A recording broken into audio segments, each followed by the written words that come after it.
Terima kasih buat kesempatannya, buat Pak Yo dan juga Ibu yang memberikan kesempatan saya ada di sini. Saudara, saya percaya hari-hari ini kita membutuhkan Tuhan lebih dan lebih lagi. Dan ya luar biasa pasti Tuhan akan bekerja. Hari ini firman Tuhan ya saya beri judul menjadi orang yang benar, yang diberkati oleh Tuhan. Siapa yang ingin jadi orang yang diberkati Tuhan? Ya, maka kita harus menjadi orang benar. Kita baca dulu langsung saja Mazmur 34 ayat yang ke-15 ya. Mazmur 34 ayat yang ke-15. Kita akan baca bersama. Kalau sudah ada tolong ditayangkan. Mazmur 34 ayat yang ke-15. Ini kayaknya TV yang buat ayat bisa diturunin dikit ya Pak. Jadi kita nggak gini. Kayak menatap Tuhan. Saya pikir Pak Yo dari kemarin lihat ke atas gini apa? Oh, ada TV di situ saudara ya. Jadi bukan Tuhan yang berbicara dari atas. Iya, kita baca saja Mazmur 34 ayat 15 ya. Baca sama-sama 1, 2, 3. Mata Tuhan tertuju kepada dan ini ayat sangat powerful saudara. Ulang sekali lagi. Mata Tuhan tertuju kepada dan telinganya. Dari ayat ini kita tahu bersama Tuhan itu ternyata punya mata, punya telinga. Amin.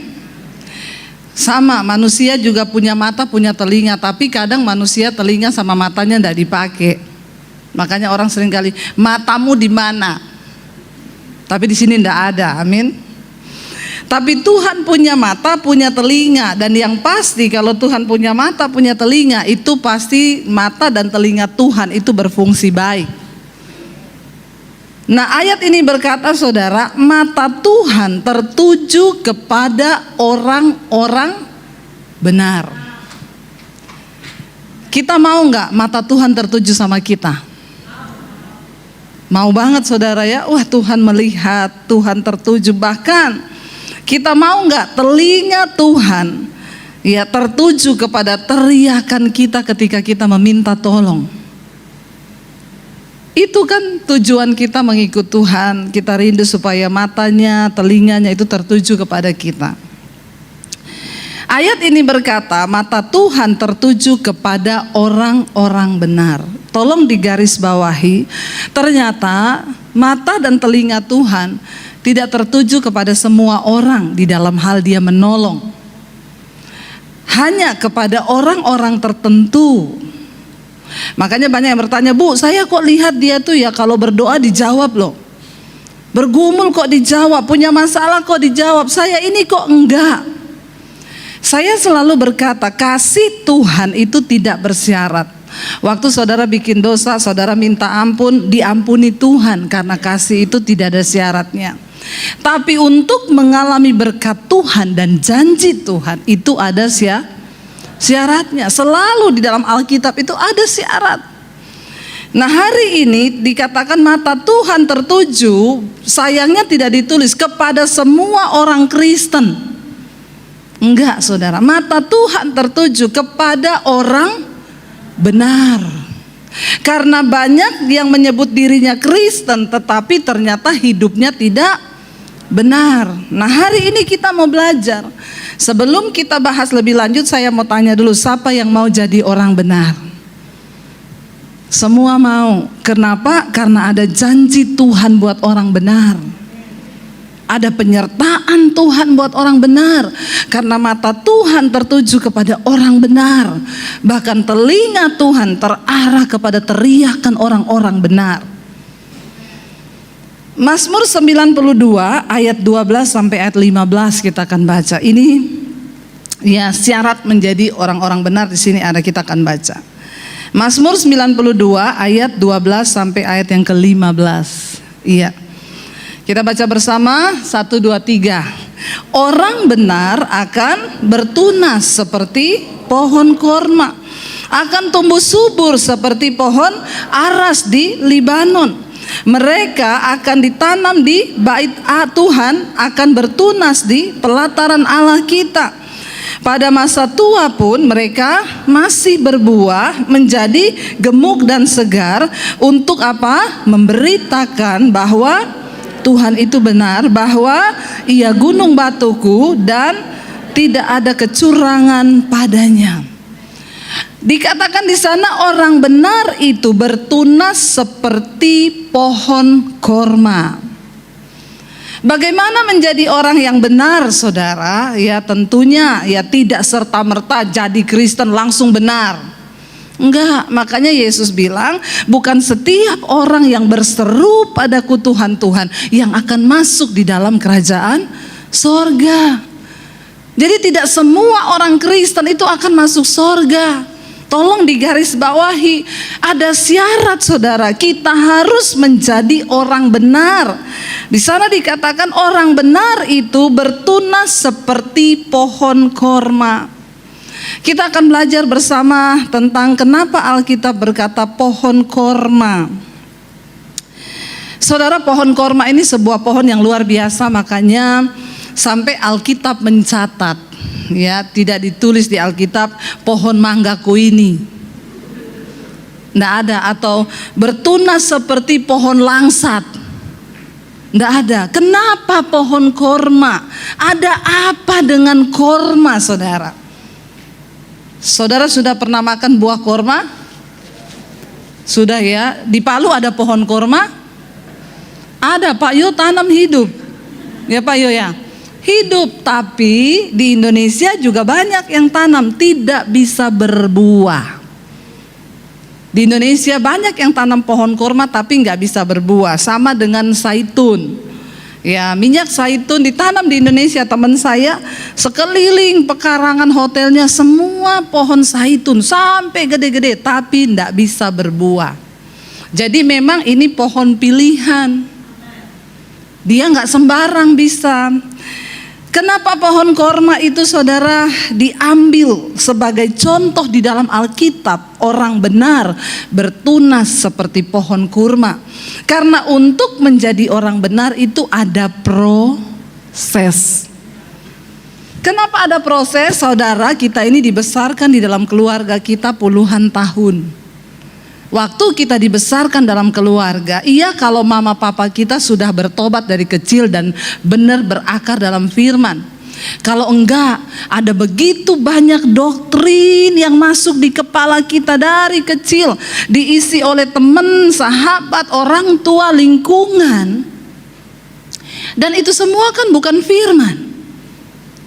Dulu kita berpikir kalau orang bikin jahat sama kita, kita balas 7 kali lebih jahat.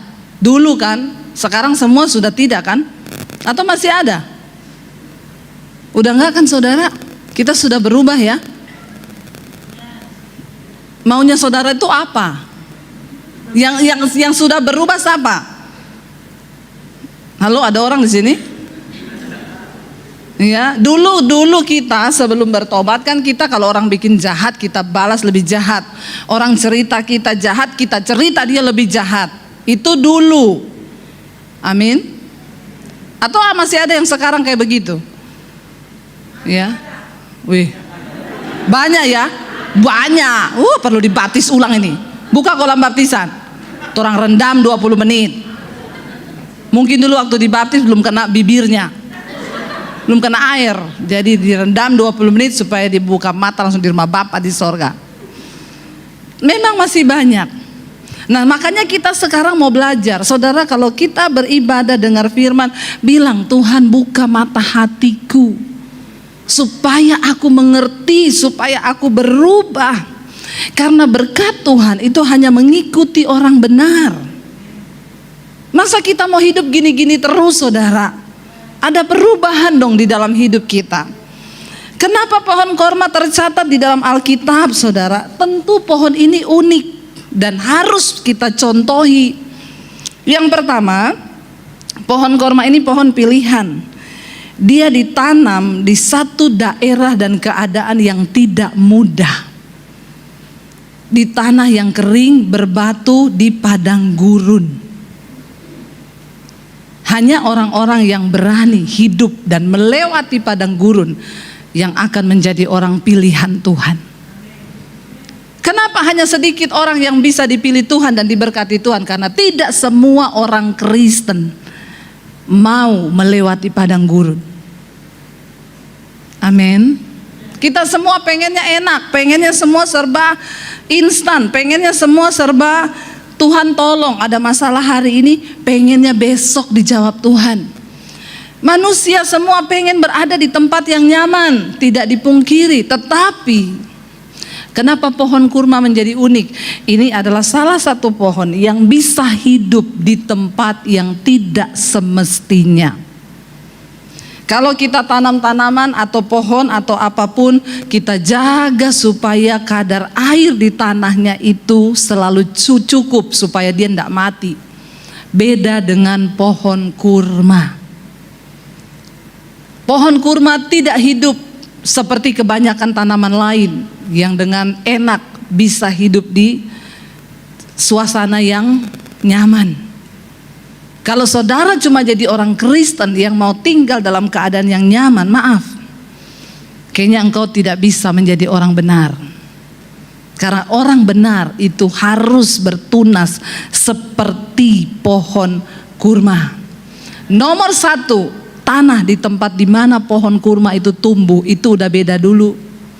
Makanya saya selalu berkata, kalau Anda mau melihat kemuliaan Tuhan, maka saudara harus diproses, dianiaya, ditekan.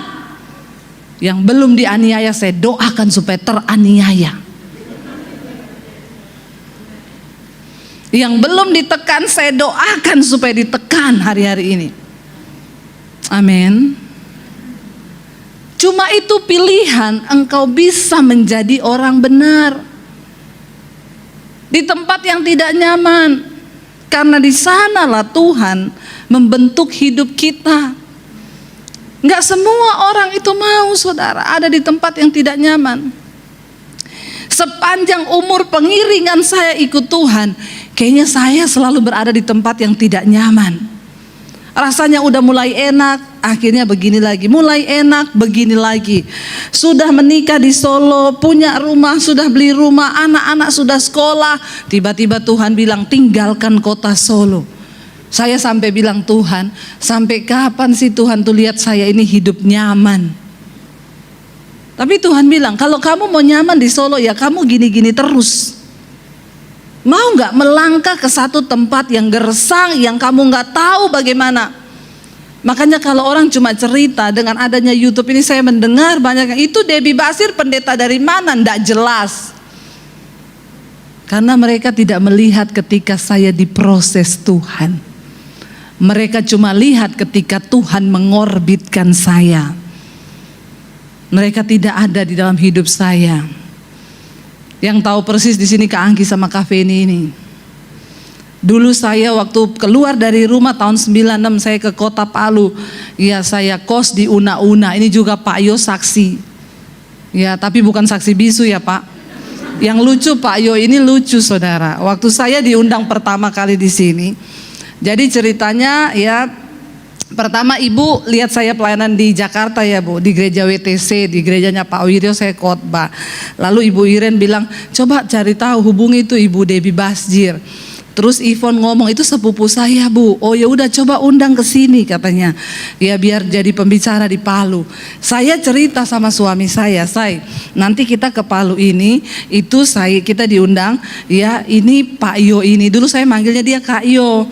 Dulu saya pelayanan bareng, masih pakai gitar keliling-keliling, saudara. Nih Pak Yo ini, jangan lihat Pak Yo yang sekarang, sudah makmur, perutnya agak maju. Dulu kurus, ya kurus. Orang bagaimana gak kurus? Uang gak ada. Pelayanan keliling bawa-bawa gitar kita dulu.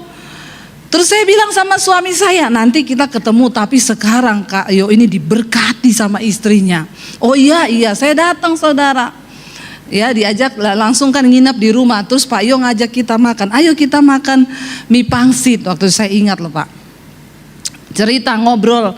Terus Pak Yo itu tanya gini, loh Bu Debbie kok banyak orang Palu yang kenal sama ibu ya? Terus saya bilang, oh Iya Pak, terus Pak Yo sebutin nama-nama kita dulu yang pelayanan, Yanti, Lili, itu kok kenal sama ibu semua. Terus Pak Yo bilang gini, dulu juga ada teman pelayanan kita di sini namanya juga Debbie. Dia itu juga diusir dari keluarganya, tapi kayaknya dia sekarang di mana ya, di Makassar atau Kalimantan gitu. Terus saya itu ngomong, Kak Yo, baru Pak Yo sadar, Kak Yo itu saya. Terus baru kaget, hah? Iya, kenapa sekarang udah gendut? Sangat tidak enak saudara. Ya, kok sudah gendut? Dulu kan kurus. Ya masa saya kurus terus yo? Dulu kurus, orang makan di kos-kosan aja. Iya kalau ada makanan. Sampai dulu harus puasa saudara. Jadi setiap hari puasa doa di Yayasan Hosana sama Kak Anggi sama Kak Feni lumayan bisa buka puasa, makan sore di situ. Gratis. Ya Kak Angki ya, terima kasih loh Kak Angki. Saya itu melihat bagaimana ya Tuhan itu membentuk. Habis doa di Yayasan Hosana, balik ke kos-kosan di Una-Una ya Kak waktu itu ya, di Una-Una saudara. Saya berdoa satu kali di situ, nangis, Tuhan apa kehendak-Mu buat hidup saya ini, saya tidak tahu mau kemana. Tuhan ngomong, satu saat bangsa-bangsa akan menanti pengajaran-Mu, pulau-pulau akan menanti pengajaran-Mu. Saya buka mata di jalan Una-Una. Bangsa mana yang menanti?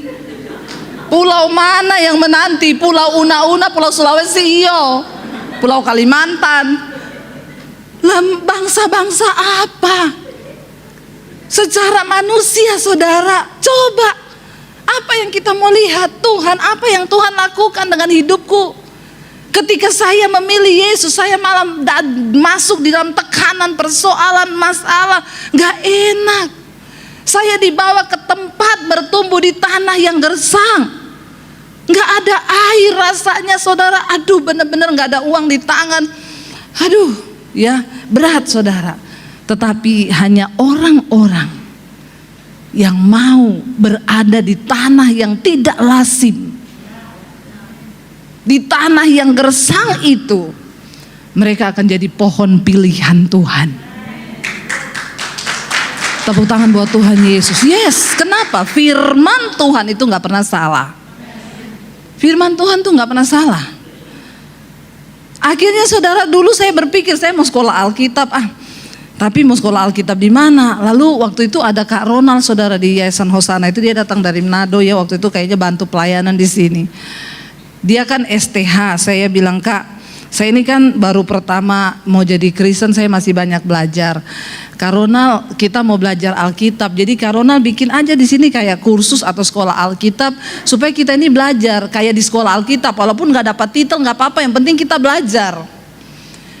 Terus Kak Ronald bilang, oke, kalau gitu nanti minggu depan kita mulai ya. Saya bilang oke, kita mulai. Semangat saya saudara. Begitu besoknya udah mau mulai, saya bilang, Kak Ronald berarti besok kita jadi mulai ya. Dia bilang, tunggu dulu Debbie, ada yang saya mau sampaikan sama kau. Apa? Jadi saya tuh kemarin berdoa. Saya berdoa, Tuhan, saya ini mau bawa anak-anak ini untuk mengenal Engkau lewat belajar Alkitab. Tapi tadi malam tuh saya mimpi, Debbie. Mimpi apa Kak? Debbie, mimpi apa Kak? Kita ini semua Yayasan Hosana, dia bilang kita jalan di pinggir sungai. Ya, Kak Ronald paling depan, terus saya di belakangnya Kak Ronald. Kita mau cari ada air, sumber air, mata air ini nih dari mana, karena air itu jernih. Dia bilang kan itu bicara tentang firman air. Berarti benar Tuhan teguhkan ini kita mau belajar firman. Tapi kita jalan, dia bilang naik gunung lembah, begitu dapat sumber mata airnya, saya menoleh ke belakang. Semua anak-anak Yayasan Hosana ada, tapi Debbie hilang. Saya kaget loh saudara, waduh, saya tersesat di mana Kak? Kenapa Kak Ronald nggak cari saya? Terus saya di mana? Takut saya, dia bilang. Kamu tahu nggak? Waktu saya cari kamu, kan kamu yang menggebu-gebu banget mau belajar firman. Waktu saya cari kamu, Tuhan tuh ngomong begini, khusus Debbie, kamu nggak usah ngajari dia, aku sendiri yang akan mengajarinya. Saya takut saudara, waktu itu saudara amin, amin, yes, yes, yes. Saya nih yang jadi takut. Aduh Kak Ronald, Masa sampai kayak gitu? Iya, Tuhan ngomong, Tuhan yang akan mengajarimu. Waduh, kalau Tuhan yang mengajari ini bagaimana? Dari situ akhirnya saya masuk dalam proses demi proses, saudara. Dibawa di tanah yang kering dan gersang. Kalau saudara mau jadi orang benar, jangan selalu suka keadaan yang nyaman. Kalau engkau hari ini sedang tidak nyaman, puji Tuhan, haleluya 12 kali. Amin. Asal saudara hidup benar loh, jangan cari-cari masalah loh. Iya, lain cerita kalau saudara cari masalah lalu nggak nyaman, ya itu urusanmu sendiri. Tapi kalau saudara lagi di dalam keadaan yang tidak nyaman, puji Tuhan, tangkap sesuatu yang dari Tuhan hari-hari ini. Kalau saudara yang hari ini lagi nyaman, saya doakan supaya tidak nyaman. Bilang amin. Aminnya kayaknya terpaksa gitu ya. Amin, yes saudara ya. Yang pertama, pohon korma itu tumbuhnya nggak lasim, tidak seperti pohon-pohon yang lain. Makanya dia menjadi pohon yang diambil contoh dalam Alkitab. Yang kedua saudara, pohon korma itu berakar di masa yang sulit. Ya, korma itu tumbuh di daerah Timur Tengah. Waktu dia ditaruh bijinya saudara, ya itu dia ditumpuk pakai batu besar. Supaya tujuannya apa? Biar tunasnya ini nggak langsung naik ke atas. Jadi karena dia mau bertumbuh ke atas terhalang, akarnya itu yang tumbuh ke bawah. Orang Kristen sukanya langsung tumbuh ke atas. Biar pengen cari nama, cepet terkenal, biar orang cepet tahu. Saya pelayanan di satu gereja di Jakarta, dia bilang, Bu Debbie, saya ini sebenarnya sudah MTH. Oh iya Pak, iya, tapi saya di gereja sini tidak dikasih kesempatan khotbah Bu, jadi jam terbang saya sedikit. Nah Ibu Debbie bisa terkenal kan karena jam terbangnya sudah banyak. Saya bilang, Bapak mau jadi pendeta atau jadi pilot? Kenapa Bapak nggak sekolah penerbangan Pak? Supaya jam terbangnya tinggi. Makanya orang bilang kalau bicara jangan terlalu tinggi, nanti tabrakan sama pesawat bibir. Tapi orang Kristen maunya cepat-cepat tumbuh ke atas, naik. Nggak bisa. Kalau saudara mau jadi orang benar, buang itu semua. Jangan kepengen langsung dilihat manusia. Jangan kepengen langsung disanjung manusia. Biarkan Tuhan yang menyanjung kita, biarkan Tuhan yang memuji kita. Karena Alkitab berkata bukan orang yang memuji diri yang tahan uji, tapi orang yang dipuji Tuhan. Enggak penting pujian manusia, sudah enggak penting. Kenapa? Manusia di depanmu dia puji, di belakang langsung tapi di depan luar biasa dahsyat. Makanya saya sekarang belajar, nggak usah terlalu minta mau dihargai, mau dihormati, nggak usah. Ngapain kita nih minta penghormatan manusia? Kita nggak berkenan sama Tuhan. Tapi ketika kita cari penghormatan Tuhan, ya maka kita ini berkenan di hadapan Tuhan. Saya baca status kemarin seseorang di Facebook. Gara-gara Natal kemarin saya omongin aja di sini, nggak apa-apa saudara. Natal Bamak bikin hilang damai sejahtera. Orang mau duduk di kursi depan, diusir suruh pindah ke belakang. Katanya itu untuk pendeta. Kalau gitu biar dihormati, jadilah pendeta kau, supaya kau dihormati. Please saudara ya. Ayo kita mengerti, banyak orang Kristen aneh. Semua itu sudah diatur di Alkitab. Ya makanya kita ini nggak usah cari penghormatan manusia. Kenapa banyak orang berantem, banyak orang kecewa? Karena cari dihormati. Nggak penting penghormatan manusia, yang penting Tuhan yang puji kita. Saat engkau merendahkan diri, Tuhan yang akan meninggikan. Ya nggak usah sombong saudara. Mari kita belajar jadi orang yang biar Tuhan yang puji kita. Kita belajar saudara. Bukan karena kayanya, bukan karena terhormatnya, Ya, Tuhan itu suka. Nah, tapi saudara, manusia rata-rata kita ini pengen langsung tumbuh ke atas. Kenapa pohon korma dijadikan contoh? Ditekan pakai batu besar supaya tidak bisa tumbuh ke atas. Dia tumbuh ke bawah, berakar. Untuk apa? Cari sumber air. Ketika saya diproses Tuhan bertahun-tahun, puluhan tahun, tidak ada yang kenal siapa Debbie Basir itu siapa. Tidak ada yang tahu. Tapi waktu Tuhan mengangkat saya, orang bicara, siapa itu Debbie Basir? Cuma top gara-gara YouTube. Orang dari mana? Karena mereka tidak lihat ketika saya proses berakar ke bawah. Setelah akar kita kuat, kenapa pohon korma itu saudara bisa tumbuh di padang pasir? Itu kalau datang badai, semua pohon tercabut. Pohon korma bertahan. Biar badai datang, mungkin dia jadi miring gini saudara. Habis itu dia balik ulang. Enggak jatuh dia. Kenapa? Akarnya itu kuat. Orang bisa mau menjatuhkanmu, orang bisa memfitnah kamu, orang coba menghancurkanmu. Enggak apa-apa. Mungkin kelihatannya kamu gini, habis itu wung. Sebab engkau berakar kuat di dalam Tuhan. Saya ini mengalami fitnahan, mengalami omongan, saya cuek aja. Tuhan yang tahu hidupku. Orang gak tahu, makanya Deb, saya dengar orang ngomong gini loh tentang kamu. Nggak apa-apa, itu haknya dia, mulutnya dia. Emang kita bisa sumpel mulut orang? Nggak bisa. Bagian kita, bagaimana kita berespon sesuai dengan firman Tuhan. Amin saudara. Nggak usah sombong, nggak usah cari dihormati. Ya apalagi kita berpikir mungkin karena merek yang kita pakai, baju yang kita pakai, orang hormat sama kita. Enggak. Jangan saudara. Biar Tuhan yang hormati kita. Mencari penghormatan manusia itu sia-sia. Kalau di Jakarta, di kota-kota besar, kita lihat orang pakai barang bermerek saudara untuk dapat penghormatan dari manusia. Saya tuh kemarin di pesawat tiba-tiba nangis saudara. Saya nonton film kan di pesawat, ya karena lama penerbangan ke sini saya putar film Crazy Rich Asia. Nonton film itu memang hedonnya hedon. Semua barang bermerek, orang lewat itu iklan kayak toko. Bajunya LV, tasnya ini, pokoknya dia jalan itu iklan berjalan saudara. Saya tuh lihat film itu tiba-tiba saudara.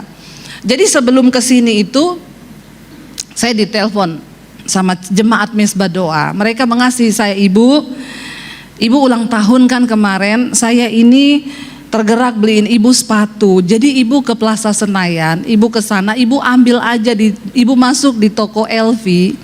Ibu ambil sepatu, saya sudah titip di situ. Nomor 40, ibu coba, cocok, ibu bawa pulang. Nanti ibu ketemu sama mbaknya namanya ini.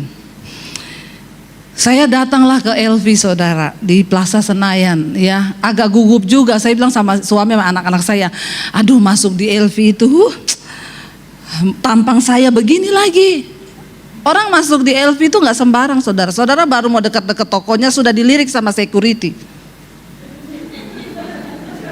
Saya seumur-umur di Jakarta belum pernah masuk ke tokonya LV saudara. Baru sama ibu itu. Saya datang antri. Jadi itu toko nggak boleh banyak orang di dalam. Hanya boleh 5 apa 6 orang. Itu pun yang sudah pesen. Yang belum antri. Jadi orang itu antri di depan berdiri pakai garis saudara. Saya datang ketemu security-nya. Mas saya udah mau coba sepatu. Oh udah janjian sama siapa bu? Sama mbak ini. Mari bu. Jadi saya lewatin yang antri. Dipikir saya member. Padahal cuma karena ada pesan. Ya udah saya coba sepatu saudara. Ini loh sepatunya ini loh. 16 juta ini. Kemarin saya mau pakai, Glenn bilang, tante hati-hati loh banyak tai sapi di Palu. Saya bilang teh apa-apa, nanti lap lagi no. Ya 16 juta, jalan jadi begini. Saya masuk saudara, saya coba gimana pas Bu? Pas, muat. Oke, itu aja ya. Tiba-tiba saya lihat ada tas di situ, warna putih. Saya seneng. Daging saya bicara, bolehlah. Bolehlah beli. Kamu kan juga udah punya uang. Nggak apa-apalah. Orang kamu udah berkati gereja-gereja, bangun itu transfer, sekali transfer 50 juta, 100 juta. Nggak apa-apalah, beli satu lah buat kamu. Saya tanya, Mbak, tasnya berapa ya? Oh ini ya Bu, 65 juta. Saya udah mau gesek kartu saudara, ATM saya sudah mau ambil 65 juta ya, iya. Mau gesek, ada suara di hati saya, beli bata sama semen buat buat gereja di desa. 65 juta itu sudah jadi satu gereja daripada kamu pakai itu tas. 65 juta cuma untuk kesombongan dan harga dirimu. Saya ini mau beli tas LV itu bisa saudara, bisa, sangat bisa. Tapi saya bersyukur masih ada Roh Kudus yang ingetin. Karena apa? Kita nih kalau pakai barang bermerek jalannya jadi beda. Bener. Kalau nggak bisa jaga hati, ini saja saya tiap pakai 16 juta ya. Baru kemarin Pak Yo kasih turun, saya hampir jatuh di trotoar kan. Begitu turun kepleset, sepatu saya bunyi krek. Aduh, lecet ini. Jadi begitu saudara. Pakai barang mahal tuh jadi begitu. Makanya kalau nggak bisa jaga hati jangan. Tapi saya lihat di Palu ya, orang pakai baju tas LV semua ya. LV suka sih. Ya. Jangan pakai ke luar negeri, itu nanti digunting kalau palsu saudara. Tapi saya melihat saudara, benar kita ini mau apa yang mau disombongkan? Jangan, mari kita berdoa supaya perkenanan Tuhan. Pohon korma itu nggak langsung tumbuh ke atas, ditaruh batu. Kadang-kadang Tuhan perlu taruh batu di hidup kita. Batunya apa? Difitnah orang. Saya pelayaran sama suami ke Amerika, udah bangga banget kita. Mau sombong kan? Bangga, kenapa? Dikasih kelas bisnis kelas Qatar. Ya, Qatar itu sekali terbang 50 juta, PP satu orang saudara. Ratusan juta kita berangkat. Mau sombong, di sana diizinkan Tuhan naik private jet. Kayak Syahrini sama Reno Balak. Reno Balak. Ya. Tapi baru mau sombong, dikasih batu sama Tuhan. Saya dipanggil pendetanya, Bu, saya ini dapat WA dari seorang di Jakarta, pendeta juga. Nih WA-nya Ibu baca. Kenapa kamu izinkan Debbie Basir khotbah di gerejamu? Itu suaminya dulu pernah nyuri keyboard di gereja saya. Suami saya dituduh nyuri keyboard. Itu fitnahan yang sangat-sangat luar biasa. Tapi saya tahu, terima kasih buat batu ini Tuhan. Mengingatkan kita supaya jangan sombong. Kita pulang ke apartemen, saya ajak suami saya gandeng tangan. Terima kasih untuk fitnahan yang begitu hebat.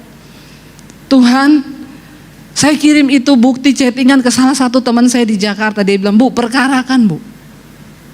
Pakai pengacara, udah kebangetan orang ini fitnah, nggak ada buktinya loh Bu. Saya bilang nggak usah, biar dia berurusan dengan Tuhan. Bukan bagian kita. Tapi itu jadi batu, biar kita ini nggak sombong. Seringkali ada batu-batu yang Tuhan terletakkan biar kita tuh nggak cepet gini loh. Waktu gitu sadar lagi, ke bawah lagi berakar saudara. Pohon kurma itu menjadi pohon yang sangat bahkan bermanfaat dan berkhasiat. Kalau orang lemah di padang pasir, saudara yang pernah ke Israel, yang belum ke Israel nanti siapkan uang, kita berangkat nanti setelah karantina dipersingkat. Nih saya udah banyak sekali yang mau daftar berangkat, tapi Jakarta masih karantina. Kita kalau ke Israel itu kita ambil kurma kalau sarapan pagi, ya dia punya guide bilang bawa kurma ya taruh di plastik, bawa di tas. Kenapa? Kalau di jalan pusing, kurang air atau tiba-tiba energinya berkurang, makan satu kurma akan bikin tambah bersemangat. Kalau saudara menjadi pohon kurma artinya apa? Saudara bisa menjadikan orang lain itu bersemangat. Hidupmu akan berdampak bagi banyak orang. Jangan sampai orang lagi bersemangat lihat saudara langsung hilang semangatnya. Tapi mari kita menjadi seperti pohon kurma yang menjadikan orang lain bisa bersemangat ketika melihat hidup kita, mendengar pengajaran kita. Saya bersyukur ada begitu banyak orang kesaksian, Bu, saya nggak jadi cerai sejak saya dengar khotbah-khotbah Ibu, iman saya bangkit. Kemarin saya ketemu sama satu jemaat orang Palu. Dia bersaksi, Bu Debbie, saya Ibu Marta yang sering WA Ibu dulu itu loh. Dalam hati saya, oh ini tuh Ibu Marta itu yang WA saya terus. Tiap hari dia WA saya, saudara. Bu, anak saya kerasukan, Bu, bagaimana ini, Bu? Saya bilang, Ibu, saya enggak bisa tolong Ibu ya. Ibu cari Tuhan. Jangan cari saya jauh. Ibu bangkitkan iman, Ibu layani anakmu yang kerasukan. Nanti malam dia WA lagi, Bu, ini anak saya gini-gini. Ibu cari Tuhan. Saya pelayanan di Solo, dia telepon, Bu, jadi saya mesti bagaimana? Cari Tuhan, jangan cari saya, Bu. Ibu orang terdekat dengan anak ibu, ibulah yang bisa melayani dia. Karena orang kerasukan tuh bolak-balik lagi. Kalau dia belum ini datang lagi setannya, malah ajak 7 roh yang lebih jahat. Jadi ibu harus bangkitkan iman ibu. Lalu dia bilang gini, kemarin dia ketemu saya, Bu Debbie tahu nggak, Bu? Tadinya saya itu kepahitan sama ibu. Terus saya bilang, Ibu pikir cuma ibu? Saya juga kepahitan sama ibu. Sasadiki batel. Bu, saya ingat ibu pernah yang sangat memberkati saya ketika ada suami istri minta didoakan anaknya mau balik ke Amerika, suruh ibu tumpang tangan. Dia bilang, saya ingat ibu ngomong, Bapak Ibu, saya tidak akan tumpang tangan sama anak Bapak Ibu. Bapak Ibu lah yang harus tumpangkan tangan ke anakmu, bukan saya. Dia bilang, saya ingat itu, Bu. Di situ iman saya bangkit. Oh, berarti saya yang harus memang layani anak saya. Dia bangkit, dia perkatakan, iblis, engkau tidak bisa mengintimidasiku. Aku telah dibeli oleh darah Yesus. Masa laluku, semua dosa-dosaku sudah diampuni di atas kayu salib. Karena firman Tuhan berkata begini-begini. Dia baca Alkitab, lancar, saudara. Akhirnya iblisnya kelepek-kelepek, saudara. Cuma dilawan dengan firman. Lalu akhirnya ketika dia berperang, dalam nama Yesus aku bakar engkau. Roh yang bukan dari Tuhan. Menggelepak-gelepar anaknya, akhirnya pingsan. Habis itu anaknya sadar. Dan sampai hari ini tidak pernah kerasukan lagi.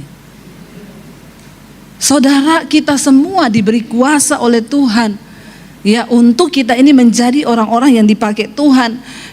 Lalu saudara, Alkitab berkata pohon kurma itu dia kuat, tidak gampang jatuh, tidak gampang.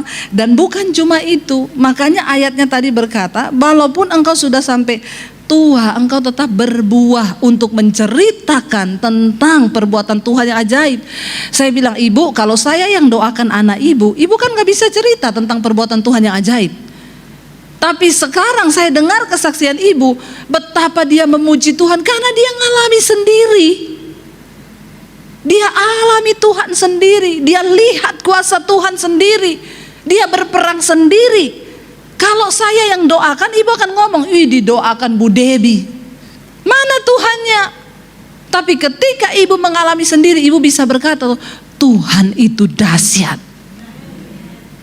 Bukan hanya pendeta yang diberi kuasa, Bu, tapi ibu ketika engkau mau jadi orang benar, Tuhan berikan engkau kuasa untuk berdampak.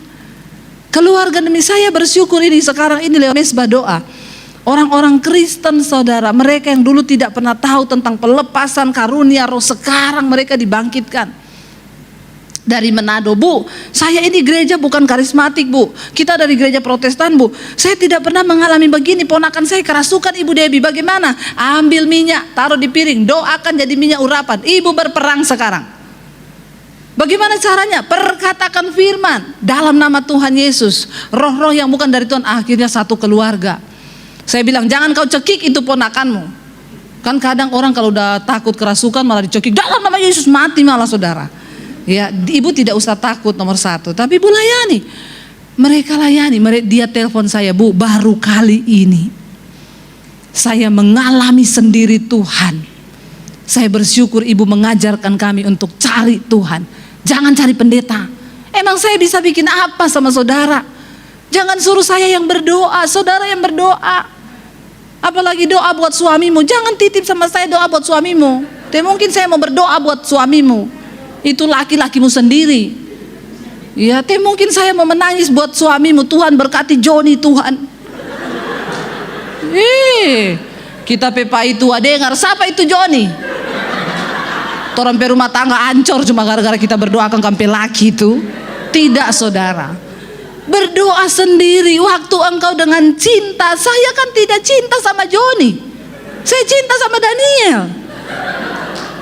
Jangan berdoa buat suami orang, jangan berdoa buat istri orang. Doakan sendiri, datang sama Tuhan supaya engkau mengalami Tuhan. Jadi orang benar. Ayo buka paradigma kita di hari-hari ini saudara. Ya, pohon kurma sekalipun dia sudah mati, pohon kurma ya udah mati nih ya. Para musafir itu kalau lewat di padang gurun kehabisan air, mereka lihat sisa-sisa batang pohon kurma yang sudah mati di mana. Mereka datang ke sana. Kenapa? Karena di bawah itu pasti ada mata air. Walaupun dia so mati, tetap jadi berkat hidupnya. Kita jadi orang benar, walaupun kita udah mati, orang akan ingat kebaikan kita. Orang ingat akan nama kita. Saya bersyukur kalau Tuhan panggil saya mati, setidaknya khotbah-khotbah saya masih tetap bisa berdampak bagi banyak orang. Itu yang saya syukuri. Coba saudara renungkan hari ini, kalau Tuhan panggil engkau besok mati, apa yang sudah engkau lakukan bagi orang? Jangan sampai engkau mati orang bilang syukur, akhirnya mati juga dia. Bertobat. Sebagai istri jadilah istri yang baik. Sebagai suami jadilah suami yang berdampak. Sebagai orang tua jadilah orang tua yang benar. Sebagai anak jadilah anak yang benar. Amin saudara. Ya, nggak percaya, coba kita baca satu ayat sebelum kita selesai. Keluaran 15 ini adalah kisah ketika Musa membawa bangsa Israel berangkat dari laut Tiberau. Lalu mereka akan pergi ke padang gurun di Syur. 3 hari lamanya mereka berjalan di padang gurun itu, ya, dengan tidak mendapat air. Itu di Keluaran 15 ya ayat 22. 3 hari tidak dapat air. Lalu ketika mereka sampai di Mara, kita tahu bersama di situ ada mata air tapi menjadi pahit air itu. Lalu Musa melemparkan kayu. Tetapi ayat 27 di sana dikatakan, Keluaran 15 ayat 27, baca sama-sama. Sesudah itu sampailah mereka di Elim. Di sana ada 12 mata air dan 70 pohon kurma. Lalu berkemahlah mereka di sana di tepi air itu. Kenapa di sana ada 12 mata air? Karena ada 70 pohon. Karena pohon kurma itu dia berakar ke bawah, dia cari mata air. Waktu akarnya tembus, dia dapat mata air itu, bisa keluar lewat akar-akar itu. Kalau hidupmu menjadi seperti pohon kurma, engkau akan bisa menjadi sumber air bagi orang lain. Engkau bisa jadi sumber air bagi keluargamu.